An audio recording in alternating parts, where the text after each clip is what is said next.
இந்த வீடியோ எதுக்குன்னா என்னுடைய எந்த வீடியோஸ்க்கும் பாத்தீங்கன்னா மோஸ்ட்லி வந்து பேட் கமெண்ட்ஸ் வராது, நல்ல நல்ல கமெண்ட்ஸ் தான் வரும்.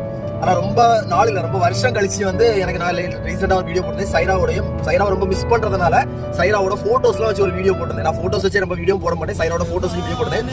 அது எல்லாருமே நீங்க என்ன போட்டோஸ் வச்சு வீடியோ போட்டோன்னா ஒரு சோகமான சாங் போட்டோன்னா நீங்க எல்லாருமே அதை தப்பா எடுத்துக்கிட்டு, அதாவது நான் ஒரு விஷயம் சொல்றேன், நீங்க இந்த வீடியோல பொதுவாகவே நீங்க ஒருத்தங்களை பத்தி பேசுறதுக்கு முன்னாடி ஒரு வாட்டி அதை விசாரிச்சுக்கோங்க, அவங்கள பேசுறது கரெக்டா தப்பா.